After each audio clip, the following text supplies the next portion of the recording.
Venho por meio deste vídeo para avisar vocês que estão me assistindo não deixarem de beber água, tá? Porque a situação no Brasil, vocês devem saber, está crítica. Então eu não posso deixar de avisá-los e de lembrá-los a todo momento. Então, se você tá aí no YouTube de boa, é sempre bom ter alguém para avisar: bebeu água hoje? Porque a poluição tá acabando com a gente, né? Tanto que você vai sair, você não consegue nem respirar direito por conta desse ar. Então, bebam bastante água, gente, sério. Mas vamos lá, vamos começar mais um vídeo. Esse é o segundo da série que vocês gostaram muito. Agradeço pelos comentários daquele primeiro vídeo. Se você não assistiu, vai lá assistir, em que eu falo sobre 10 clássicos com o tema de onde foi que eu errei. Dessa vez eu trouxe 5 livros também, que são clássicos, né? 5 livros que o tema da vez, que você já viu aí no título, seriam as narrativas inusitadas. Não vou falar explicitamente de um personagem, de um narrador personagem, não. Aqui a gente traz uma diferença de narrativa. Vou explicar pra vocês.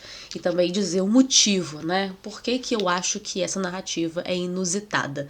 Aqui, né, na palavra inusitada, eu tô falando mesmo dessa diferença do que a gente vê sempre na estrutura comum de um romance, né? Seja o narrador personagem, o narrador observador, mas que naquele meio ali do livro você vai encontrar uma diferença e vai fazer com que ele seja o diferentão da galera, né? Ou principalmente faça com que ele seja original. Vamos começar sem enrolação. Eu tenho a versão aqui, acabei deixando a versão em inglês aqui, mas eu tô falando de In Cold Blood, do Truman Capote, ou Truman Capote, né, como se pronuncia no inglês. Mas na tradução é A Sangue Frio, esse classicão aqui. E a gente tem uma obra literária / jornalística. Então esse livro vai contar a história de um real assassinato muito brutal depois de uma invasão na casa de uma família no interior do Kansas, nos Estados Unidos, tá? Aqui a gente tem vários gêneros. A gente tem o romance policial, a gente tem essa narrativa mesmo literária, tem a questão da não ficção, ele é considerado também como não ficção, porque a gente traz uma história real sendo também contada em forma jornalística, né? Esse aqui foi dividido em partes e publicado numa revista, então se você pegar, e como é uma história real, e pegar e ler, você vai ver que parece mesmo um jornalista contando essa história, uma biografia sobre a família contando, mas tem muitas partes literárias aqui também, o que eu achei legal, essa união, tá? Então a gente vai conhecer a família, o desenvolvimento dela até a sua morte, até a invasão da casa deles, onde ocorre o assassinato. Dessa forma, como a gente vê, é literária, total literária. A gente vê o desenvolvimento de cada personagem, quem são esses personagens, os diálogos. Então você vê um romance policial. Só que após o assassinato, a fuga dos dois, né? E aí você vê a prisão e vê o que acontece com eles lá. E todo o desenrolar, todo mundo comentando a história, do que vai ser feito, né? Também na parte judicial, julgamento e tudo mais. Aí já é jornalístico. Aí a gente sai um pouco, vai se desvencilhando um pouco do literário. Mas eu acho que é uma mistura. Ele vai e volta o tempo todo. Então, pra mim, isso é inusitado. Isso é original, porque ele poderia muito bem fazer como um único livro de não ficção e contando ali como se fosse um documentário, né, policial sobre o caso da família. E se você jogar aí no Google e pesquisar, tem muita coisa sobre também esse assassinato.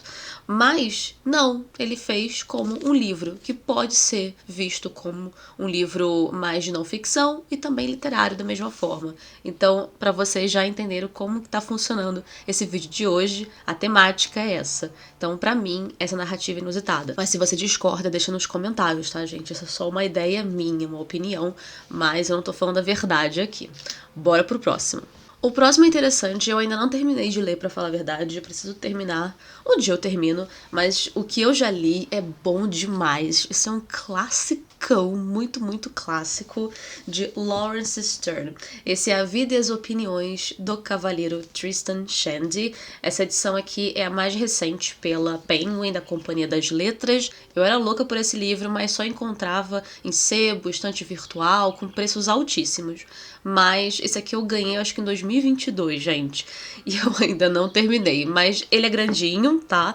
E esse aqui é uma grande influência também para o Machado de Assis. Outra coisa coisa também eu acabei não colocando aqui, mas um grande exemplo e o que me fez também pensar sobre essa temática de hoje é Memórias Póstumas de Brás Cubas, do Machado, justamente por ter um narrador que já está morto. Mas tá aí também uma outra dica, né, para essa temática. Mas foi olhando para ele que eu pensei, nossa, eu podia falar sobre isso hoje. Por que o Tristram Shandy é esse narrador inusitado? Primeiro que é um narrador que ele fala de coisas que no normal ele não poderia saber. Ele vai contar ainda, além da sua história, né, da sua vida em si, das suas opiniões, ele também fala do momento que ele foi concebido, gente. Isso é surreal, porque assim, é como se ele tivesse realmente vendo tudo o que aconteceu antes mesmo dele ter nascido. Isso que eu acho interessante. Então, é justamente essa influência do Machado de você pegar um personagem que nem faz mais parte desse universo e que não teria como contar essa história e ele vai lá e conta. Então, a gente também tem momentos assim em Tristram Shandy, né? Claro que veio antes do Machado, lembrando, né? Mas a gente tem momentos assim. Então, a narrativa dele é inusitada, é original. Como que um personagem desse vai conseguir contar essa história? Isso aqui é de 1759. Então, assim, existia essa originalidade ainda na literatura, seja antes ou depois do romantismo. Porém, é legal você ver essas histórias e elas crescer e tomar notoriedade, né, depois de muitos anos, porque ainda assim é original até para nós que estamos no século XXI.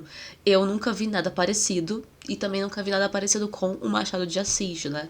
Então, pra mim é inusitado justamente por essa narrativa de detalhes impossíveis que ele não poderia saber. Já faz um tempinho que eu não falo de Clarice Lispector e eu tinha que falar sobre ela, até porque a gente tá falando de inusitado, originalidade, diferentões da literatura, não tem como não colocá-la aqui, mas não vou falar de um livro que eu já falei muito dela. O que eu escolhi pra agora é Um Sopro de Vida. Eu já falei muito de Água Viva, que também poderia até se encaixar aqui. Você já leu Água Viva ou já assistiu aos vídeos que eu comento sobre, você vai entender, porque aquela estrutura de história, enfim, aquilo é totalmente diferente, a narrativa é diferente, então combinaria também. Mas já falei muito, acho que já tem 2, 3 vídeos falando sobre. Eu escolhi Um Sopro de Vida. Ele é muito simples. É um escritor que ele está contando aqui todas, assim, em detalhes mesmo, coisas que passam pela sua cabeça, e ele sempre vai cair numa questão de o sonhar acordado, em desejar o repouso, coisas mais existenciais, como a gente já viu muito em Clarice, e principalmente se você já leu ou já escutou, você sempre vai ver sobre a questão existencial. Porque os livros dela, principalmente a forma como escreve, eles caminham da mesma forma como a Clarice pensa. Ela não foi lá e criou do nada um personagem que é totalmente fora do que ela acredita ou fora de quem ela é. Você vê a Clarice Lispector de fato nesses romances, nessas histórias, nesses contos. Você consegue enxergá-la ali. E depois que você vê a entrevista, você conhece mais a sua biografia, você percebe, cara, ela é isso aqui. Então, mas isso não é original, porque isso já faz parte dela. Só que a originalidade está na estrutura, não só da crise existencial, mas a estrutura. É como ela apresenta essa crise existencial. Então, aqui, em Água Viva ou em qualquer outro, as pessoas que não têm o costume de ler Clarice Lispector vão pegar e falar, meu Deus, eu não quero, é complicado, eu não consegui entender. Mas depois que você passa um tempo lendo, vai compreender melhor aonde ela quer chegar e por que ela quer fazer isso, né? Então, é uma questão de sentimento. Eu já falei muito sobre isso aqui no canal. É mais o sentir do que o entender, né? Mas quanto mais você sentir, mais você vai compreender. Quanto mais você se identifica naquela leitura com aquele personagem, mais você vai entender. Se você não entendeu, talvez não seja a situação que está identificando com aquele momento. Mas a estrutura em si desse romance é inusitado, toda ela, seja no Sopro, seja em Água Viva. A gente não vê aqueles grandes diálogos, a gente vê uma pessoa o tempo todo pensando e que vai e volta. Então lembra um pouco o fluxo de consciência, a gente vai falar ainda aqui nos próximos, mas ainda não chega a ser um fluxo, chega a ser Clarice, né? É uma originalidade dela. É a Clarice Lispector. É quase um gênero literário. Como que eu classificaria esse livro? Cara, é Clarice. É Clarice Lispector. Ela é assim. ela é diferentona.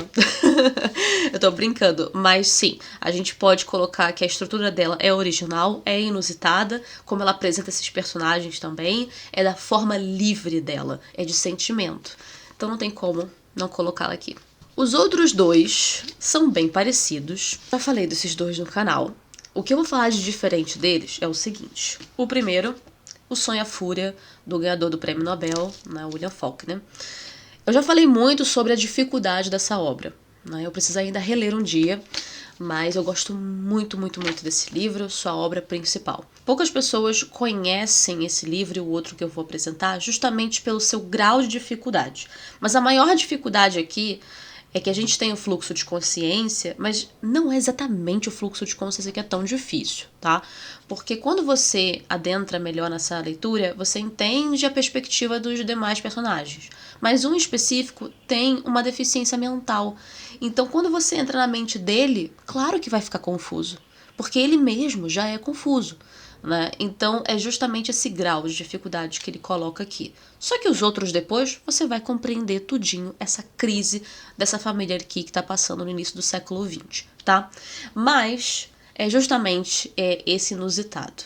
Quem já viu uma história de fluxo de consciência em que um dos personagens tem deficiência?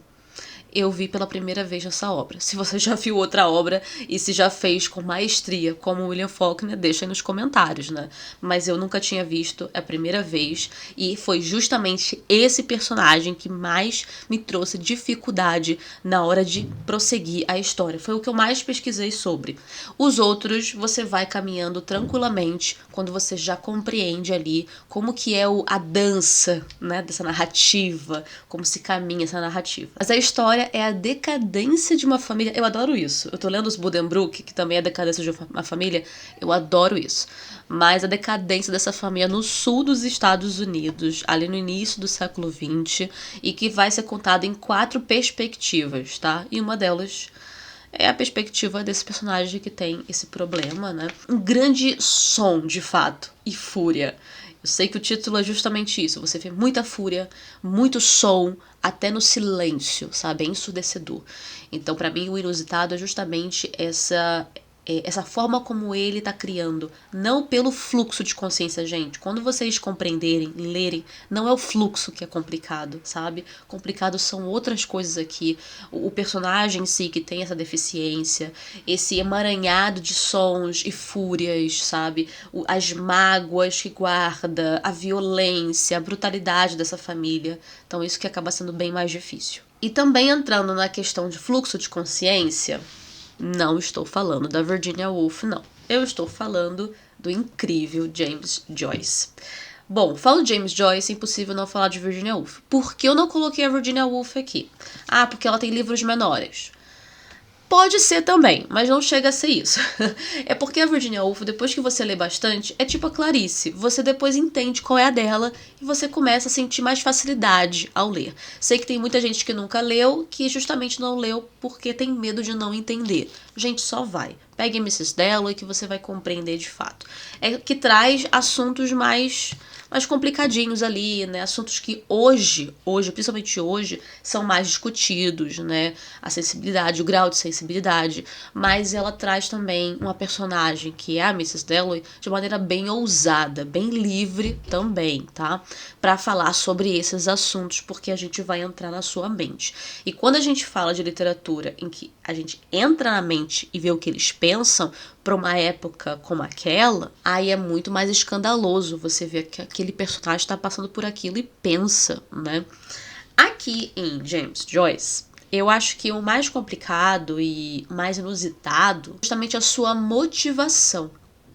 Claro, a gente tem uma história aqui gigantesca, né? De suas mais de 1000 páginas e tudo se passando num único dia. Como detalhar um único dia em mais de 1000 páginas? Já começa por aí. A Mrs. Dalloway fazer isso em um único dia em 300 páginas? tranquilaço. Agora, em mais de 1000, o que será que ele tem para nos dizer? O inusitado é sua gama de referências filosóficas, existenciais, teológicas, é surreal. E fora os elementos que você também encontra em outras obras do autor, principalmente o retrato do artista quando jovem, que vai contar a história do Stephen mais novo, até a gente chegar aqui. Não tem problema se você ler esse primeiro, ler o outro primeiro, tanto faz. Mas é justamente essa perspectiva do Bloom, a perspectiva do Stephen e também a sua referência que cada um vai colocar. E durante um único dia inteiro, num livro gigantesco, quase que um Moby Dick gigantesco, e a gente não tem como não colocar uma temática inusitada, porque a sua motivação é muito maior. A sua motivação aqui sobre essa história, né, sobre o que os personagens vão passar, é muito mais original. E aí a gente pega, não estou invalidando ninguém aqui, pelo amor de Deus, eu estou comparando que o fluxo de consciência da Virginia é muito mais tranquilo. Quando você pega o fluxo do James Joyce, por que fica complicado? Porque são muitas informações. E também fica inusitado, fica diferente, fica original. São tantas informações que você pensa, cara, o cara, ele engoliu uma biblioteca para ele ter tanta referência para colocar na boca desses personagens e para falar tudo isso em um único dia. Quanta conversa, né? Quantos diálogos tem aqui. Então é justamente isso que faz ele ser um livro totalmente diferentão, mas principalmente muitos têm medo dele, né? Se amedrontam por conta do seu tamanho, por conta da sua dificuldade, principalmente pelo seu tamanho e porque quando você pega Mrs. Dalloway já tem medo em 300 páginas, imagina em Ulisses, que tem mais de 1000. Aproveitando que eu estou gravando esse vídeo numa sexta-feira 13, eu vou indicar para vocês um livro que não tá nessa temática aqui, mas eu preciso muito indicar, que é Pequenos Contos Sobrenaturais, do José Maurílio Freire. Eu já falei sobre ele em outros vídeos aqui, vou deixar aí na descrição para vocês verem. Tem resenha na comunidade aqui do YouTube, tem resenha no Instagram. A revista de setembro também tem sobre esse livro, tá aí na descrição, é muito, muito bom. São de 21 contos e você não pode deixar de adquirir, principalmente para uma preparação aí para outubro. Em outubro eu vou falar mais dele, tá, gente? Outubro a gente tem aí o Halloween, tem esse mês do terror. E como é sexta-feira 13 hoje, então não pude deixar de comentar sobre, mas eu já falei muito sobre esses contos e tem mais para contar. Esses contos, eles se passam em todo o Brasil. E ainda tem um conto ambientado na Inglaterra. Então pensa você encontrar histórias que se passam na Bahia, Tocantins, em Manaus, mas com a temática sombria. É perfeito. Quem gosta de literatura brasileira, quem gosta de ambientações assim, ou também que gosta de folclore, por exemplo, de lendas, vão adorar esse livro. Pequenos Contos Sobrenaturais, José Maurílio Freire. Não deixe de adquirir. Está por apenas R$ 5,99 em e-book, formato e-book pela Amazon. Assim que você clicar, automaticamente vai para o seu Kindle ou pelo aplicativo do Kindle também. Esses foram os 5 livros. Agora deixa nos comentários se vocês concordam, se vocês discordam, qual a opinião de vocês a respeito dessas obras e quais são as outras obras, caso vocês queiram indicar também, que entram nessa temática de livros diferentões, com narrativas diferentes, narrativas inusitadas, originais, tá? Tem que ser nesse sentido. Ou um livro que traz 2 tipos de narrativas, ou traz aquela narrativa que você não espera, ou um livro que trouxe uma narrativa com uma motivação diferente, com um grau de dificuldade. Tudo isso que vai fugir do padrão de uma estrutura de romance. Então, qual é essa obra? Deixa nos comentários. Diz pra mim se você já leu algum desses também e se gostou. Não deixa de curtir o vídeo, não deixa de se inscrever. Se você tá me conhecendo aqui agora, vai assistir os outros vídeos também. Já se inscreve, que eu só falo de literatura, principalmente literatura clássica. E muito obrigada por vocês terem comentado lá no primeiro vídeo sobre a série. Espero que vocês tenham gostado. Aliás, semana que vem eu vou soltar um vlog. É um vlog que faz parte dos vlogs exclusivos dos apoiadores. Vou soltar com uma amostra para você também conhecer o meu clube de leitura, tá? Meu clube de leitura tem muita coisa, várias LCs, grupos e fora os projetos que estão chegando aí. Muito projeto bom. Outubro vamos ter aí o projeto Frankenstein junto com a LC do Frankenstein em outubro. Já vê aí na descrição como que faz pra assinar, mas semana que vem eu vou soltar o vlog pra vocês verem como são esses vlogs exclusivos. Eu tenho uma playlist gigante com vários vlogs super legais, com mais de 30 minutos, somente para os apoiadores, a partir da assinatura de R$10. Então só eles conseguem ter acesso toda semana. Mas vocês, se quiserem participar da comunidade do clube, vou deixar esse vídeo disponível a partir da semana que vem. Vocês gostando, não deixem de ver o Catarse para assinar. É isso, gente. Vou ficando por aqui e a gente se vê no próximo domingo. Tchau!